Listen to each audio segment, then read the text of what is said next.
chapitre 54 à partir du verset 5 à 10. Car ton Créateur est ton époux. L'Éternel des armées est son nom. Et ton Rédempteur est le Saint d'Israël. Il se nomme Dieu de toute la terre. Car l'Éternel te rappelle comme une femme délaissée au cœur attristé. Comme une épouse de la jeunesse qui a été répudiée, dit ton Dieu. Au verset 7. Quelques instants, je t'avais abandonné, mais avec une grande affection, je t'accueillerai. Dans un instant de colère, je t'avais un moment dérobé ma face, mais avec un amour éternel, j'aurai compassion de toi. Dis ton Rédempteur, l'Éternel, il en sera pour moi comme des eaux de Noé. J'avais juré que les eaux de Noé ne se répandraient plus sur la terre. Je jure même de ne plus m'irriter contre toi et de ne plus te menacer. Verset 10. Quand les montagnes s'éloigneraient, quand les collines chancelleraient, mon amour ne s'éloignera point de toi, et mon alliance de paix ne chancellera point, dit l'Éternel, qui a compassion de toi. Que Dieu bénisse la lecture de sa parole. Veuillez vous asseoir. J'ai béni Dieu qui a inspiré son serviteur encore ce matin, ce soir, pour que je parle de la part du Seigneur. Que Dieu lui remplisse le corps davantage, car nous l'aimons de tout notre cœur. Ici, je l'ai intitulé « Je suis l'épouse du Seigneur ». Je vais prendre le verset 5. « Car ton Créateur est ton époux ». Avant de commencer, j'ai dire ceci. Une épouse est une femme ou une fille qu'on a mariée. Et il n'y a pas mariage sans vœu. Si l'Éternel est ton époux, alors j'en suis convaincu qu'il t'a fait des vœux. Parce que tout bon mariage commence par des vœux. Et toute la relation entre ça dans ce mariage qui est bon par les vœux qu'on a fait l'un envers l'autre. Donc si ce soir tu dis qu'il est ton époux, tu dois savoir les vœux qu'il t'a fait. Parce qu'en réalité, prier, c'est réclamer les promesses de Dieu. C'est dire à Dieu de venir accomplir ce pourquoi il t'a promis. C'est la Bible pour laquelle on prie.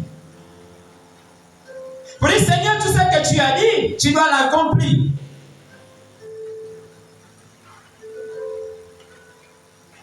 Mais si tu es son épouse et qui n'a pas fait de vœux avec toi, alors comment tu ne l'es pas encore?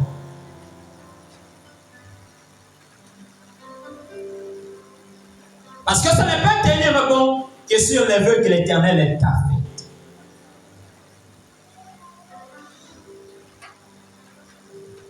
C'est pas en réalité toute relation. Oui, il n'y a pas de vœux. Oui, elle se brisera comme cela a commencé. C'est ça sans engagement. Parce que le vœu, c'est l'engagement.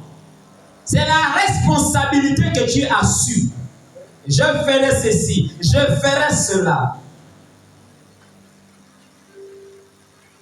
Et vraiment, que normalement, c'est la même chose quand un homme veut se marier à Christ.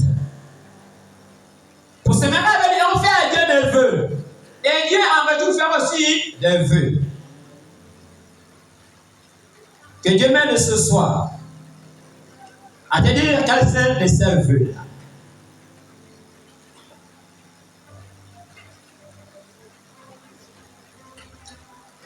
Je vais revenir ici dans le verset 6. Car l'Éternel te rappelle comme une femme délaissée, au cœur triste. Comme une épouse de la jeunesse qui a été répudié. Dis ton Dieu. Dis quelques instants, je t'avais abandonné. N'est-ce pas? Oui, monsieur. Normalement, une épouse sort et le côté d'un homme. Et pendant me déclare que normalement, l'esprit d'Ève était dans Adam. Que normalement Adam et Ève étaient une seule et même personne.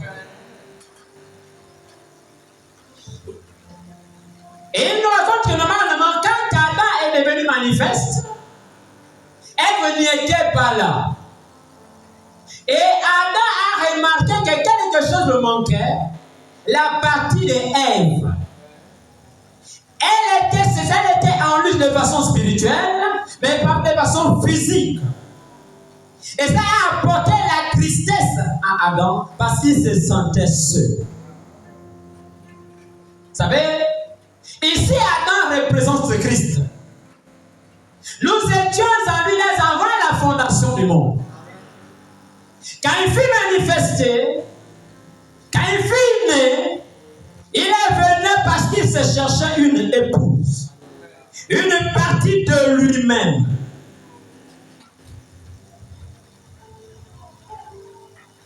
Et c'est la raison pour laquelle Christ est mort. C'est pas il te dit, promesse qu'il te donnera. Il dit, je le jure par moi-même, parole de l'Éternel, la postérité d'Abraham possédera les portes de son ennemi. Il dit, je jure moi, Dieu par moi-même, tous ceux qui auront la foi d'Abraham possédera les portes de leurs ennemis. Oh, t'as mal dit la mec, ce soit la mambette. Normalement, j'en ai prêché 20 minutes et puis je laisse le micro, le chef en tête va s'occuper. Alors, puisqu'il a juré, je le jure par moi-même, parole de l'Éternel, n'est-ce pas? Il dit, tu poseras les portes de tes ennemis. Oh frère, il a dit, Dieu a tant aimé le monde qu'il a envoyé son Fils unique pour que tu aies la vie, pour que tu ne périsses pas. Les promesses qu'il ne l'a pas en tant que son épouse.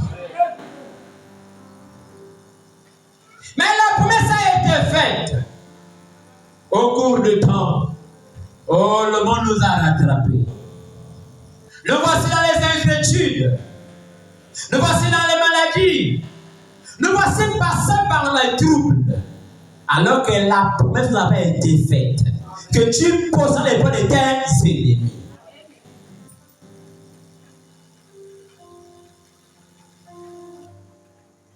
Et là, on a remarqué que Dieu, après avoir fait ses promesses même à Israël, après ils sont passés par le moment trouble, par le moment difficile, par les temps compliqués. Au point même que je lui ai posé la question si Dieu est avec vous, où sont ces miracles. Et croyez-moi, Frère Paul déclare que dans un mariage, on ne brise pas les vœux. Et parce que si tu brises le vœu, tu n'es plus marié. C'est un Seigneur et cette dame a plaidoyer légal sur toi. Parce que tu as brisé les vœux. J'aime Dieu parce que Dieu ne brise pas les siens.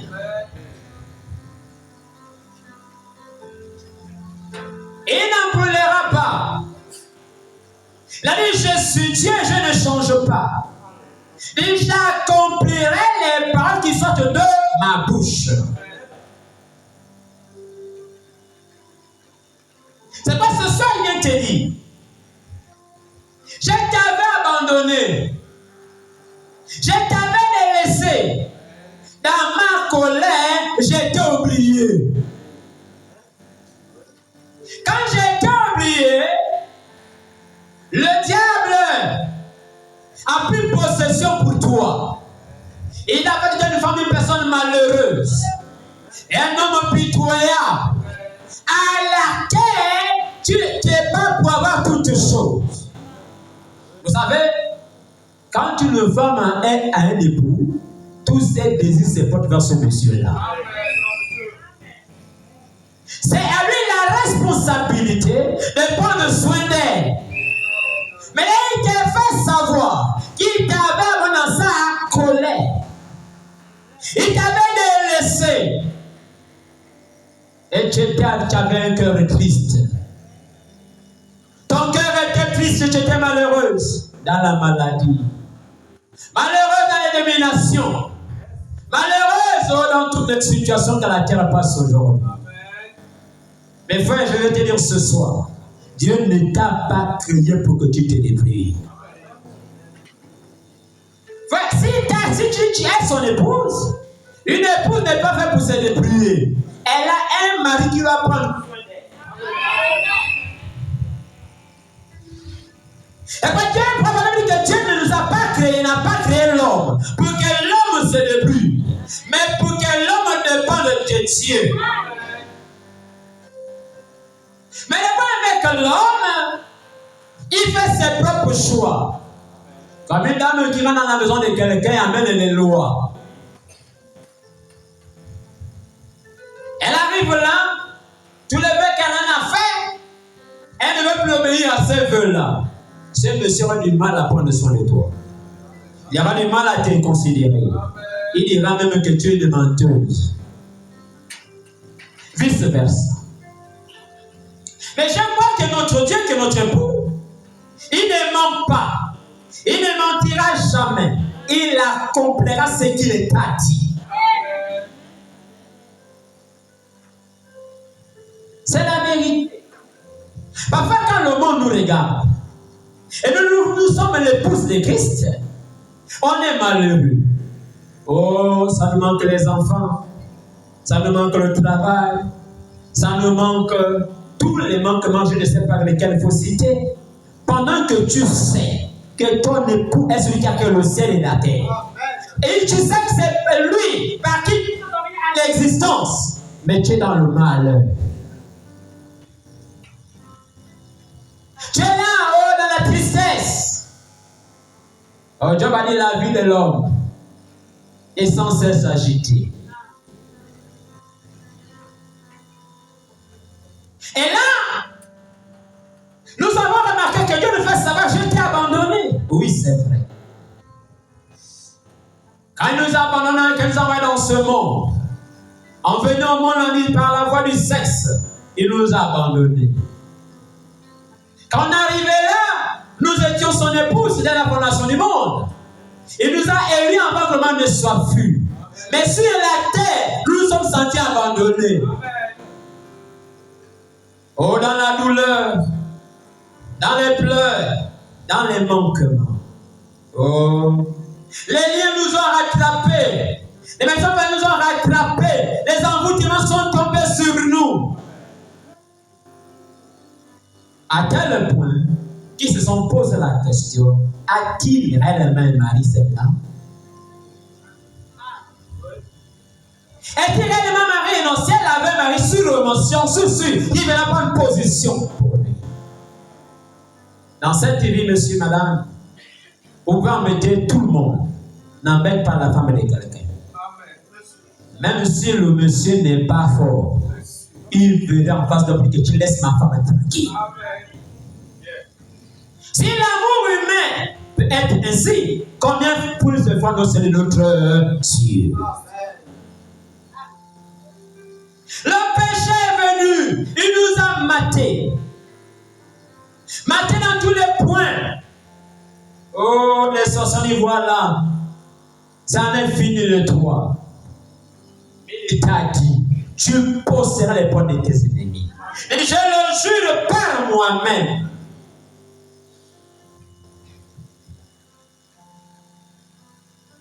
Ésaïe 45. Écoute ceci.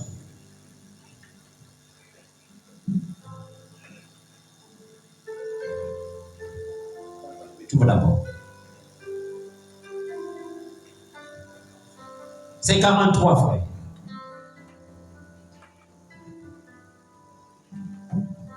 Le verset à partir du verset 1. Même jusqu'au verset 5. Écoute ce qu'il te dit.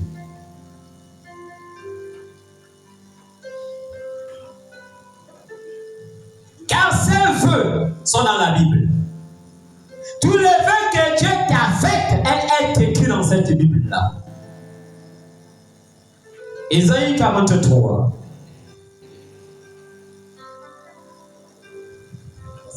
« 1 à 5. Et maintenant, je lis la parole de Dieu dans Isaïe 43 à partir du premier verset. Et maintenant, voici ce qu'a dit Jéhovah, ton Créateur. Tu es sûr que tu es dans la Bible avec moi là? Isaïe 43. Oh. Ça, tu es sûr? Je n'ai pas encore mis les lunettes, je veux les lunettes. Dans Isaïe 43, à partir du premier verset. Oui, oui. Ainsi parle maintenant l'Éternel, qui t'a créé, ô Jacob, celui qui t'a formé, ô Israël, ne crains rien. Ouais, stop un petit moment. Et écoute maintenant l'Éternel qui t'a créé, ô Jacob. Vous savez, Jacob, c'est le nom de la malédiction. C'est le nom du péché. C'est le nom de la souffrance. Il dit, c'est moi qui t'a créé, Jacob. C'est moi qui t'a créé. Jacob, je te dis, c'est le nom de la malédiction. C'est le nom de la souffrance. Oh, c'est cette terre-là qui tombe malade. Cette partie qui est lamentable chez toi. Tu cherches le travail, il n'y a pas. Les enfants, il n'y a pas. Les ceci, il n'y a pas. Le bonheur, il n'y a pas. Il dit, c'est moi qui t'ai créé, au Jacob. Celui qui t'a formé, ô Israël. Oh, j'aime cela. Il dit, je t'ai créé, Jacob. Je t'ai formé, Israël. Vous savez qu'Israël, c'est le nom de la bénédiction. Maintenant, écoute les points qu'il va dire à Israël. Continue, frère. Ainsi parle maintenant l'Éternel, qui t'a créé, ô Jacob, celui qui t'a formé, ô Israël, ne crains rien, car je te racheté. Je t'appelle par ton nom, tu es à moi. Si tu traverses les eaux, je serai avec toi. Et les fleuves, ils ne te subjugeront point. Si tu marches dans le feu, tu ne te brûleras pas. Et la flamme ne t'embrasera pas. Car je suis l'Éternel, ton Dieu, le Saint d'Israël, ton Sauveur. Je donne l'Égypte pour ta rançon, l'Éthiopie et Saba à ta place. Parce que tu as du prix à mes yeux. Parce que tu es honoré et que je t'aime. Je donne des hommes à ta place et des peuples pour ta vie. Ne crains rien, car je suis avec toi. Je ramènerai de l'Orient ta race et je te rassemblerai de l'Occident. C'est bon là-bas, c'est que verset 5. Il dit, écoute, ainsi parle l'Éternel qui t'a créé, ô Jacob. Celui qui t'a formé, ô Israël, il ne craint rien. D'accord? Il ne craint rien.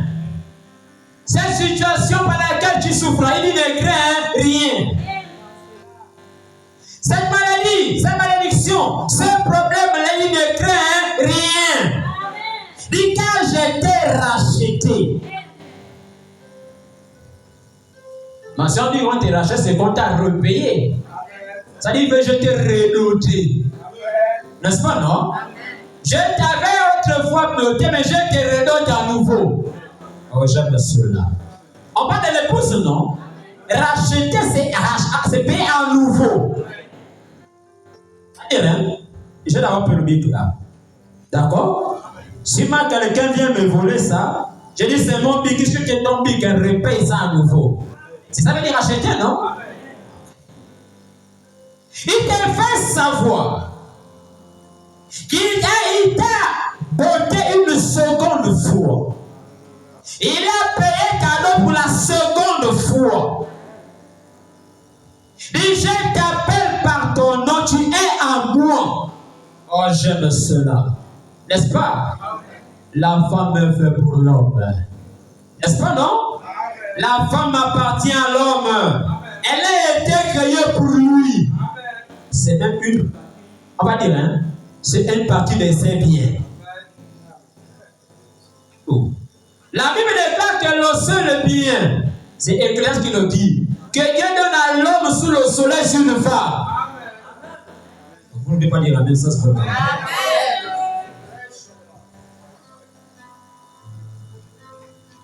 Et si tu traverses les eaux, je serai avec toi. Ben vous savez, quand l'eau arrive, hein, ça fait des désastres. N'est-ce pas, non? Quand l'eau commence à prendre la dérive, croyez-moi, c'est des désastres. Il dit même quand tu verras le désastre dans ta vie, sache que je tiendrai ma promesse. Oui, quand la maladie t'attrapera, quand tout paraîtra sombre, quand tout paraîtra trouble dans ta vie, il dit, et le fleuve, je serai avec toi. Oh, n'est-ce pas? Et même quand ça sera trouble, malheureuse, et je serai avec toi. Tu as les gens quand c'est Marie, souvent sont les moulins qui plaisent plus ou moins. Ah, est-ce qu'ils réfléchissent même à ça? Ils ont un bon produit pour le meilleur et pour le pire. Est-ce qu'il sait ce qu'il dit ou bien il dit pour faire plaisir? Ah. Parce qu'il te fait savoir hein, que même quand tout sera pire, je serai avec toi. Quand tout sera trouble, je serai avec toi. Il dit parce que tu es à moi. Oh. N'êtes-vous pas heureux que je vous soyez à lui? Et si tu marches sur le feu, tu ne brûleras pas. Et la flamme ne t'embrasera pas. Et même la mort sera incapable de t'arracher de lui. Quand tout va paraître mort, sombre, il dit tu ne vas pas mourir. Il ne permettra pas que la mort soit sur toi. Quand il va, on a attrapé ton étoile. Ton mariage est à chercher. Ta vie ne peut pas dire que crois-moi, je serai là pour toi. Et je serai là pour toi. Quand la maladie va manger ta chair. Et comme il te dira que on n'en peut plus, je serai là.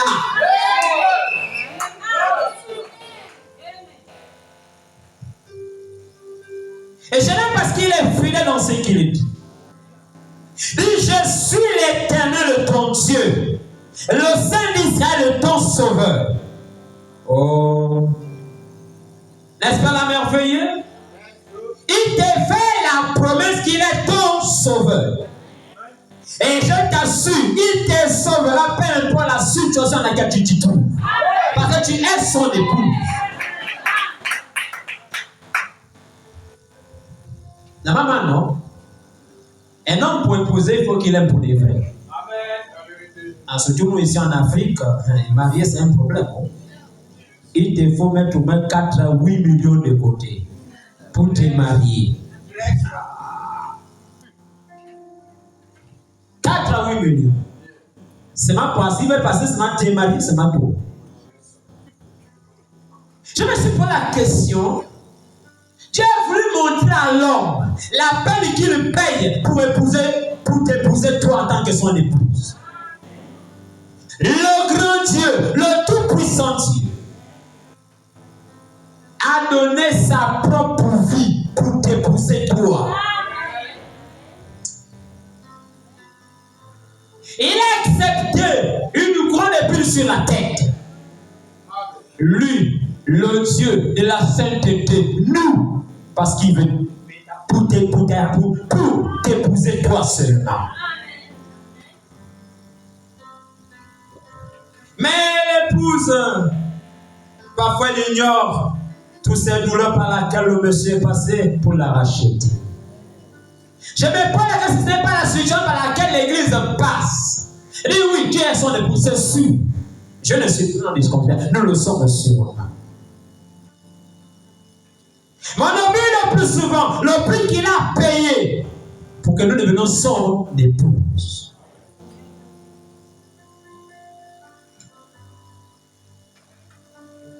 Je donne l'Éthiopie pour ta rançon. Il dit, je donne l'Égypte pour ta rançon. L'Éthiopie, là, ça va à ta place. Il dit, parce que tu as du prix à mes yeux.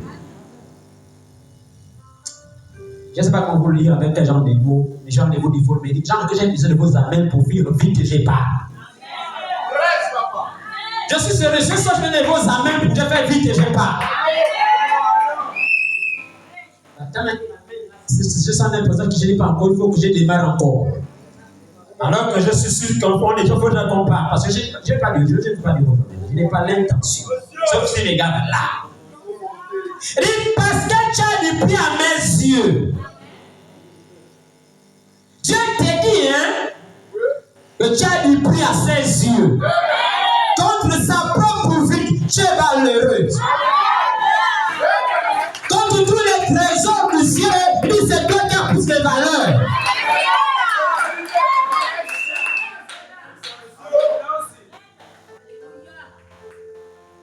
Frère, le tout-puissant Dieu, le créateur de toutes choses, est devenu un homme.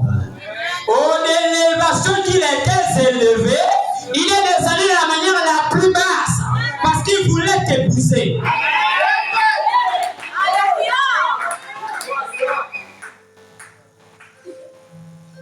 Parce qu'il avait remarqué qu'il t'avait abandonné.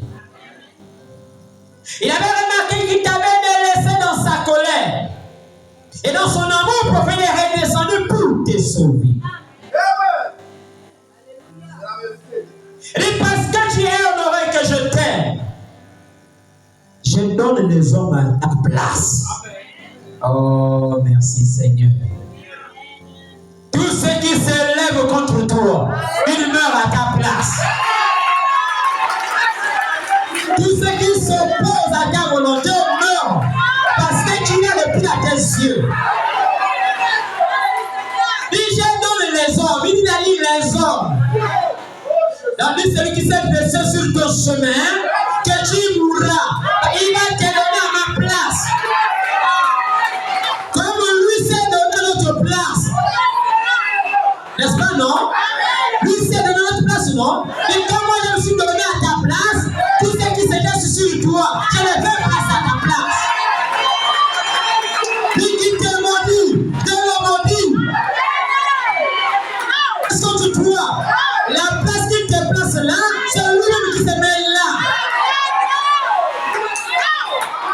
Parce que tu es son épouse. Et je serai avec toi. Oh, vous savez, les gens parfois ne connaissent pas l'importance. Je ne parle pas. Je ne parle pas.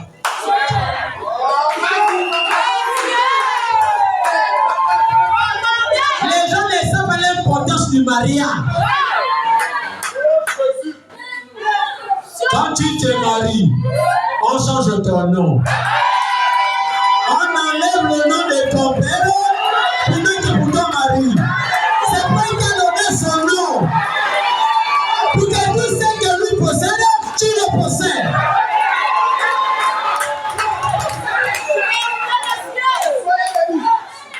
Tous ceux qui se marient pour ne pas dire comment, on appelle ça comment? Monogamie, polygamie. Voilà. Ceux qui se marient pour les biens, pas les mêmes pour qu'ils viennent avec les comme c'est des menteurs. Ils n'aiment pas. Il ne peut pas se marier avec toi et ne pas partager ce bien avec toi. Ceux qui ne t'aiment pas, c'est des menteurs. Le Dieu tout-puissant, quand il s'est marié avec toi, il a vu tous ses biens. Oh, ne sois pas comme Esther. Esther était déjà reine. Et elle avait déjà la couronne royale. On lui a dit, si tu veux la moitié royaume. Déjà tout le royaume en tant que reine. Et si tu veux tout le royaume, la moitié je te donne. Mais est-ce qu'elle ne savait pas sa position? Elle a jeûné 3 jours cadeau. Un grand fêté inutilement, alors que le cœur du roi l'appartenait.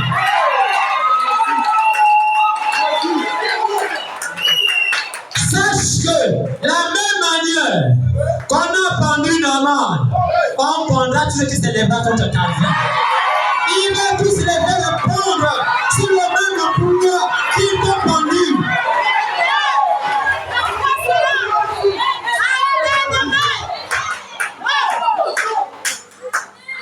Oui, monsieur. Je l'aime parce qu'il est fidèle. Il dit parce que tu es honoré que je t'aime. Oh, n'es-tu pas la merveille promesse? Il t'honore et il t'aime. Oh, l'amour humain, croyez-moi, elle est limitée. Ces choses sont si profondes que les mots humains ne peuvent pas l'exprimer. Il t'a dit qu'il t'aime et il t'honore. C'est pourquoi, même quand tu penses que tu pêches, son amour vient te rattraper. Oh, quand tu dis il m'a abandonné, tu dis qu'il moi, je t'ai promis, je t'ai abandonné, reste pour moi. Je te laisserai pas, je ne ferai la promesse.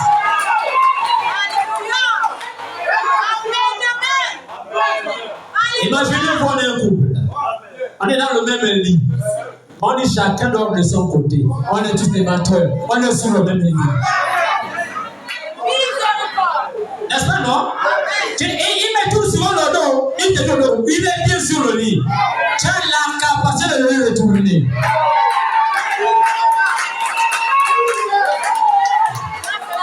N'est-ce pas, non? Il est tout le dos. Il n'est pas parti. Il est bien dans la chambre. Sur le même lit. Il a tout le dos. On reste tranquille. Aussi vrai qu'il est sur le matelas, c'est qu'il t'aime encore.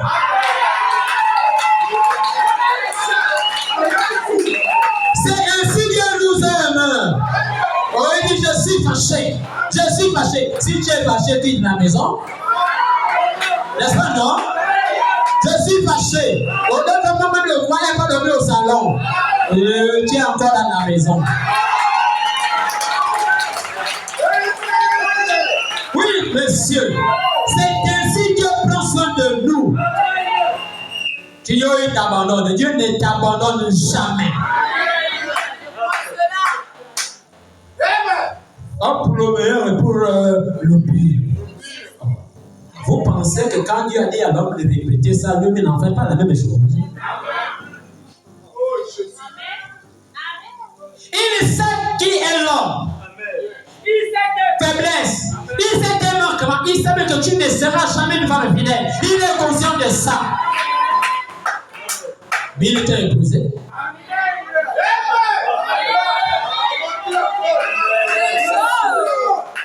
Nous nous ont dit, hein, lui qui aime, quand tu as pris le chien, c'est que tu aimes les puces. N'est-ce pas, non? Tu t'es pas enlevé les puces de ce chien. On dit que tu aimes les puces parce que tu as aimé le chien. Oh, c'est le même travail que Dieu fait pour nous. Il ne s'est pas enlevé nos puces, mais il nous aime nous.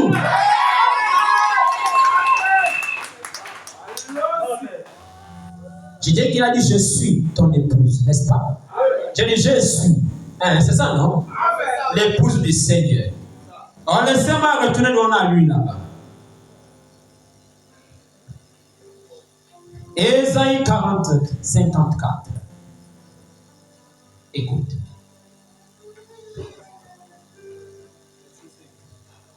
Prends partie des versets.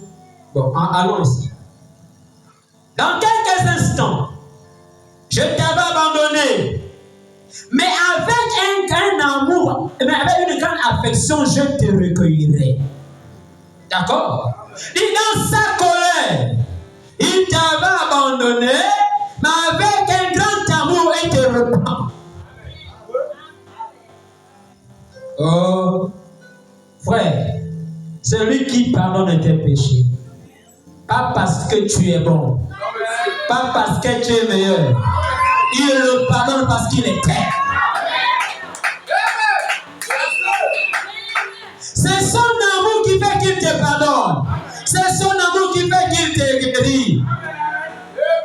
C'est son amour qui a fait que depuis que les sorciers te poursuivent, tu n'es pas morte.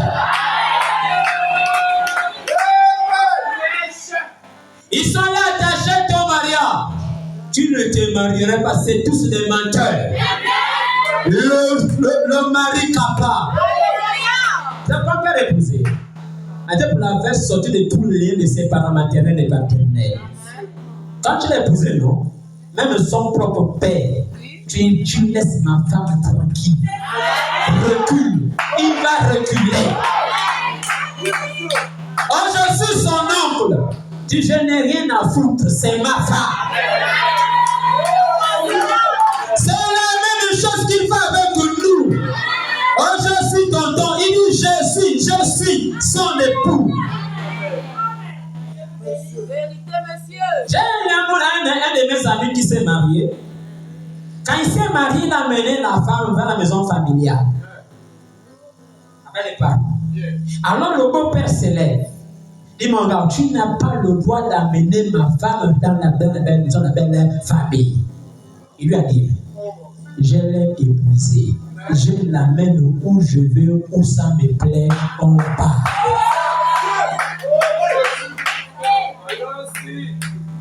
Et quand tu avais accepté ma dot, que tu m'avais donné comme femme, tu savais que tu avais perdu les droits légaux sur elle. Oui, monsieur, le diable n'a pas le droit légal sur vous parce que vous êtes son épouse.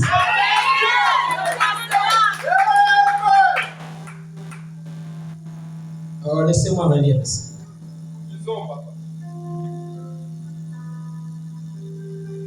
Avec un amour, dans un instant de colère, je t'avais à un moment donné dérobé ma face. Mais avec un grand amour, j'aurai compassion de toi. Dis ton Dieu, dis ton Rédempteur l'Éternel. Écoute comment est-ce qu'il te fait. Il en sera de même pour toi comme aux eaux de Noé. J'avais juré que les eaux de Noé ne s'éloigneront plus la terre. Je le jure demain de ne plus militer contre moi.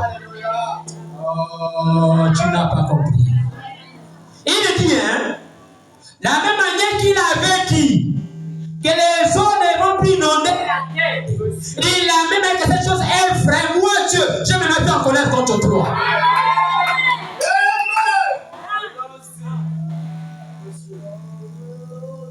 Ce soir, si tu es triste, abandonne la tristesse. Sache que ton époux est un homme incapable. Il te dit, je jure. Moi, j'avais juré à Noé que Noé, jamais, plus jamais, la terre sera inondée de l'eau. Et j'ai juré, de la même manière, j'avais juré avec Noé là. Je jure, moi, Dieu. Je ne vais plus jamais mettre en colère sur ta personne.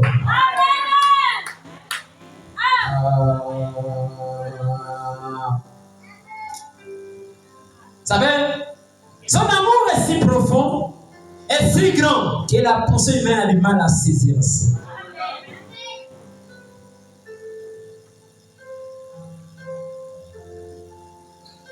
Et quand les montagnes s'élèveraient, quand les collines chancelleraient, mon amour ne s'élèvera point de toi. Et mon alliance plus jamais. Oh. Dieu est notre époux. Il nous a fait des promesses. Et c'est le seul mari qui respecte ses lois. Le seul qui tient à ce qu'il a dit. Et c'est le même Dieu que nous servons encore. Si l'Église se rendait compte qu'elle est l'épouse du Seigneur Jésus-Christ et qu'elle a tous les privilèges que Dieu a, elle ne sera pas ce qu'elle est. Elle ne serait pas en train de pleurnicher. Elle ne serait pas en train de se lamenter parce qu'elle saurait qu'il m'a fait la promesse. Mais maintenant, Dans un vrai mariage, si monsieur trompe madame, elle veut lui appeler, viens chérie, viens, assieds-toi là. Tu m'avais dit que je suis la seule femme au monde, c'est bien moi. Tu t'en souviens?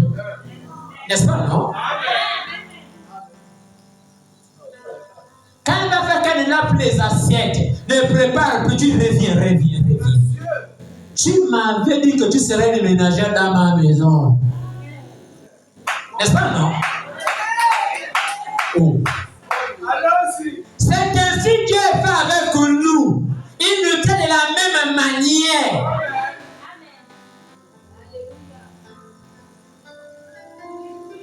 C'est pourquoi tu as du mal à l'attraper parce que tu ne connais pas le vœu qu'il a fait pour toi. Ne connaissant pas le vœu, voilà toi dehors en train de bruit partout. Non, mais ça n'est même plus. Et si vous êtes dehors, reste tranquille. C'est pas le monde qui t'a dit qu'ils vont t'aimer, c'est Dieu lui. C'est bien ce qu'elle t'a dit qu'elle t'aime toi. Maintenant tu cries ça dehors comment? Le vœu là, on a pensé à faire, on était deux. Après on est venu à l'église pour montrer aux gens que tu as accepté le vœu. Vous pensez que c'est pas bien accepté ça là? On a déjà accepté là-bas dehors. On était deux. On s'était dit oui. On dit maintenant dit aux gens qu'on a dit oui.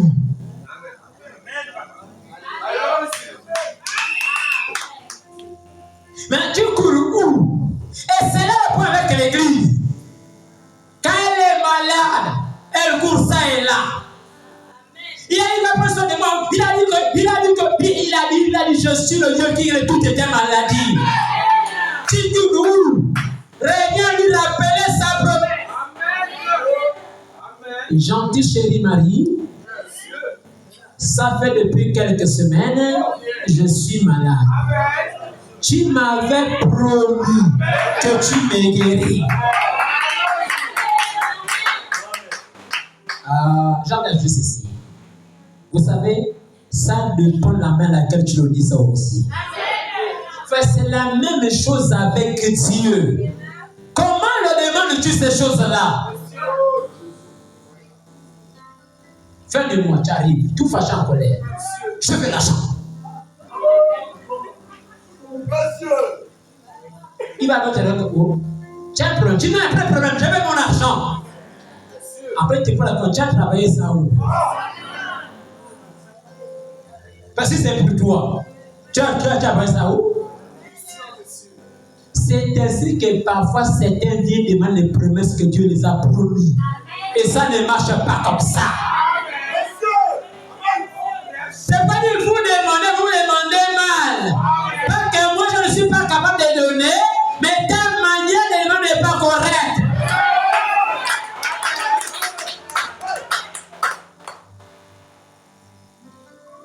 Et cette dame va remarquer que le bon monsieur va prendre tout son argent.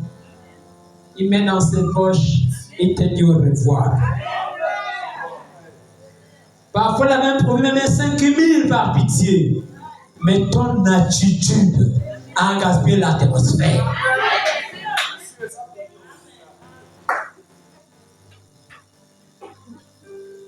Une autre chose, je voulais dire ceci. Si tu n'apprends pas le chérir quand il n'a pas l'argent, quand il aura l'argent, c'est que tu es hypocrite. C'est quand nous chrétiens nous sommes hypocrites. Quand il t'a guéri, tu témoignes. Tu dis quoi ça rendu à Dieu. Demain tu oublies de dire faire qu'il t'a fait.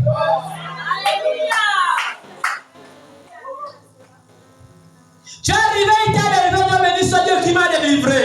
Je suis délivré. 3 jours plus tard, tu oublies cela. C'est parce que c'est comme ça que les femmes, on se comporte à la maison, c'est la même chose que c'est pas à l'église. C'est la même manière qu'on traite avec Dieu. Après, il n'est pas fidèle à cette promesse. Il ne tient pas ce qu'il m'a dit. Non. Sans se comporte pas de cette manière-là. Fait quand tu as dit, dans les temps, les gens seront égoïstes. C'est pas seulement les uns envers les autres, même avec le Dieu tout-puissant.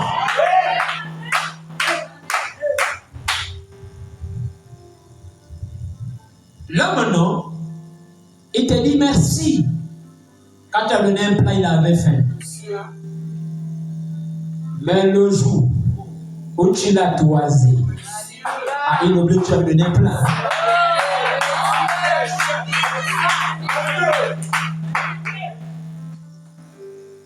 Voilà pourquoi les gens, l'épouse, ne voient pas les bienfaits de l'époux. Mais ce que Dieu a promis, il le fait.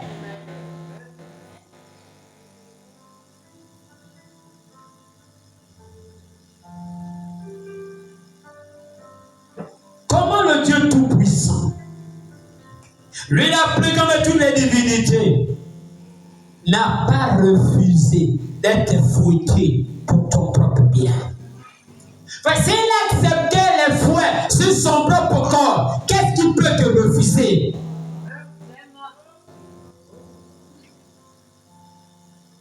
Lui, le Dieu Tout-Puissant, a accepté les douleurs sur ses propres mains. Qu'est-ce qu'il peut te refuser? Mais pourquoi ne te donne pas ce qu'il t'a promis? C'est ton attitude envers lui qui fait la différence. Dans l'âge à laquelle on vient, on dit, parce que tu es ni tiède ni debout, parce que tu es ni bouillant, ni chaud, je te remettrai de ma bouche. C'est l'attitude que nous avons aujourd'hui. Mes frères, sœurs, c'est dans l'âge à laquelle Dieu a fait des promesses qu'il n'a jamais fait à toute l'humanité. Nous sommes dans l'âge où Dieu s'est manifesté comme jamais dans notre génération. Nous sommes dans l'âge où Dieu, qui était l'histoire, devient une réalité. Dieu qui a dit, personne ne peut me voir et vivre. A trouvé de corps où il faut s'incarner pour qu'on le voie.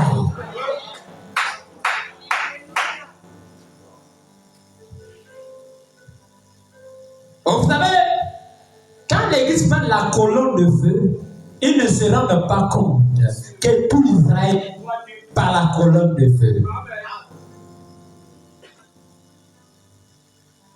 Quand Israël voit la colonne de feu, un vrai saint s'incline directement, il ne réfléchit même pas, il se plie. C'est ce que l'apôtre Paul avait fait. Mais la même colonne de feu, au milieu de nous, on le méprise.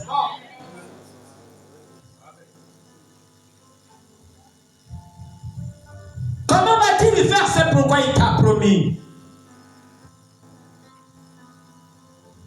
Oh Église, c'est un merveilleux Seigneur. Et dit, écoute Israël, je n'ai pas de projet de malheur pour toi. Moi, je n'ai pas de projet de malheur pour toi, mais de paix et de bonheur. Projet dit, la pensée que j'ai de toi, ce n'est pas pour le malheur. La pensée que j'ai pour toi, c'était pour que tu sois heureuse. Oh, dans son amour profond. Il va la dire, crie à son cœur, consolez, consolez mon peuple.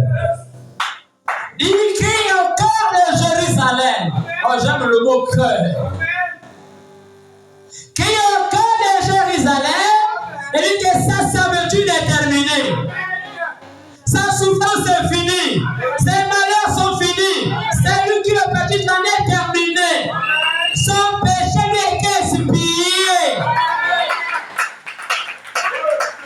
Qu'écrit-là que je suis venu pour l'apporter la délivrance.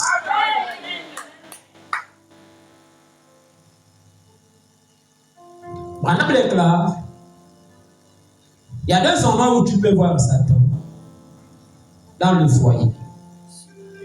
Et si tu as un mauvais foyer, tu sauras bien que tu vis en enfer. Si tu en as un bon, tu sauras quand même aborder le ciel des bons. Et William Branham. Alors, l'église, si nous sommes son épouse, et que lui tient sa promesse, c'est savez, nous, Marie, on déconne. D'accord? Mais lui ne déconne pas. Nous, en tant que vos maris, on déconne. Beaucoup même. Quand je parle même à des femmes, ça ne veut pas dire que je ne mets pas les garçons dedans. Vous comprenez, non? Ils sont tous à l'intérieur parce que je suis l'épouse, n'est-ce pas, non? J'ai dit, je suis l'épouse. Tu sais, je m'adresse aussi à toi. Et quand je regarde les soeurs, toi aussi, tu es dedans.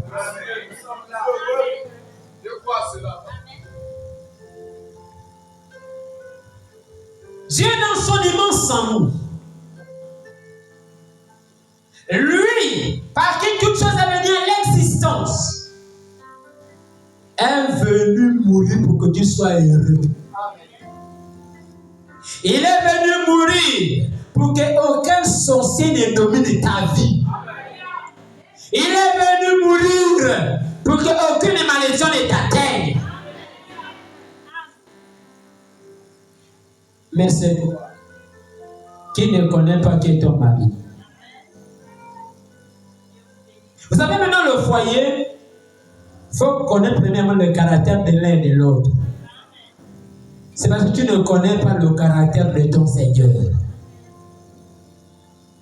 C'est vrai, il a du mal à te bénir. Mais ce soir, d'accord, il est venu pour te bénir. Ce soir, il a juré que je ne peux mériter contre toi. Il a juré qu'il prendra soin de toi.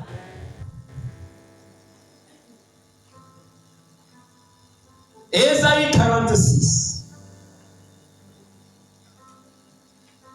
À partir du verset 3. Je lis la parole de Dieu dans Ésaïe chapitre 46, à partir du verset 3.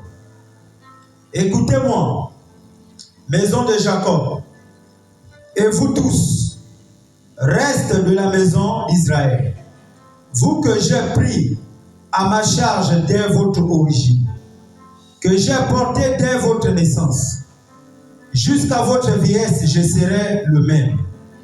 Jusqu'à votre vieillesse, je vous soutiendrai. Je l'ai fait et je veux encore vous porter, vous soutenir et vous sauver. Verset 7. Non, c'est bon là. Il te dit une promesse, d'accord?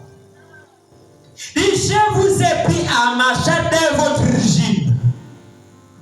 Et avant que le monde ne soit fait, tu étais déjà à la charge de Dieu. Parce que si tu as la charge de Dieu, alors sache que rien ne pourra te nuire. Alors que sache que rien ne va te dominer. Parce qu'il saura prendre soin de toi.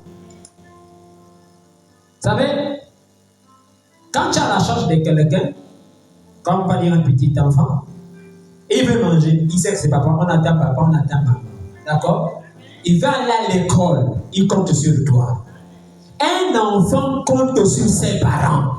Il dit, c'est la même manière qu'il t'a appris à sa charge. Tu dois compter sur lui et sur les sœurs. Et une vraie femme sait compter sur son mari seulement.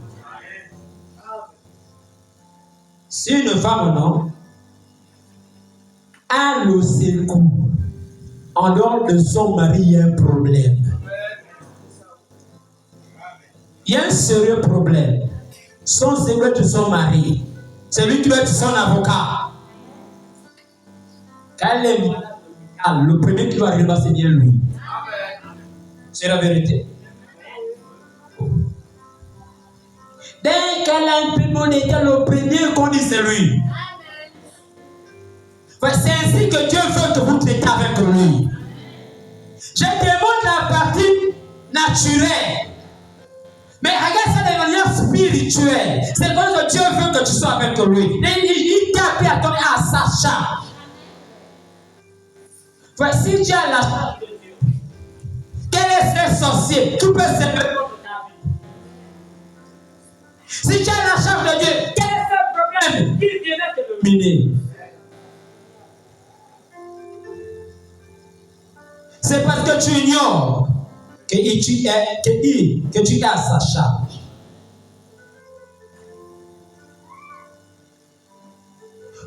Que j'ai pris à ma charge les autres, que j'ai porté de votre naissance jusqu'à votre veillée, je serai le même. Oh, j'aime ces promesses. Il dit même que tu seras bien, je veux toujours te prendre à ma charge. Jusqu'à votre veillée, je vous soutiendrai. N'est-ce pas une meilleure promesse pour toi ce soir? Il va te soutenir. Il dit, je l'ai fait. Je veux encore vous porter, vous soutenir et vous sauver. Tu le vois ce soir?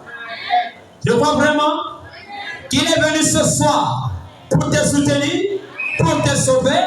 Alors ne laisse pas le diable ce soir t'empêcher d'être guéri. Et laisse Seigneur ce soir t'empêcher d'atteindre ta bénédiction. Il t'a dit qu'il étudiait que son épouse et il t'a pris à sa charge. Oh, tu peux rentrer simplement toi-même. Dis Seigneur, j'ai entendu que tu es mon époux. Alors, voilà mon problème. Je me suis tué sauvé le voisin. Je me suis tourné partout. Je n'avais pas su qu'il fallait que je répète pour te faire répéter tes propres vœux. Et Dieu ne marche pas sur sa propre parole. Oh, réjouis-toi, Église. Réjouis-toi, peuple de Dieu. Car la bénédiction de l'Éternel est entre tes mains. Le Dieu Tout-Puissant, l'Éternel des armées. Oh, si tu crois réellement qu'il est ton époux ce soir, crois-moi, il réglera ton problème assis de Dieu. Il ne t'a pas parlé en vain. Il ne t'a pas parlé en vain. Alors si tu sais que tu te comportes mal, règle ça maintenant même. Si tu te comportes de façon règle ça maintenant. Parce que ce soir, il va te bénir.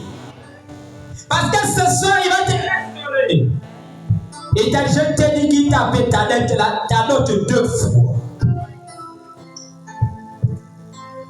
Alors sache que le prix de ton péché a été payé. Sache que la question de ton péché a été réglée. Et que ce soir, le diable n'a pas de pouvoir sur toi.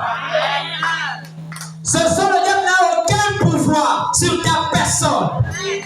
Oh, si tu n'as, tu peux t'élever. Oh non.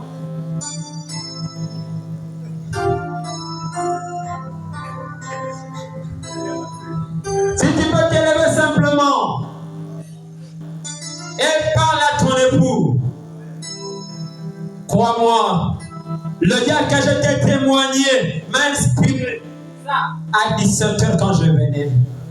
Oh, ça m'a été dit, je suis son époux. J'ai parlé en son nom. Alors je crois que celui qui m'a inspiré, l'un de cette église, le pasteur, l'ange du pasteur Alban, ce soir, je suis venu pour le témoigner.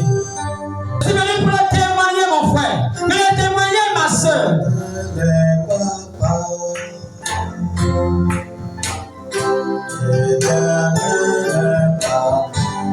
Si tu as péché, confesse ton péché. Avant de demander ce que tu veux ce soir.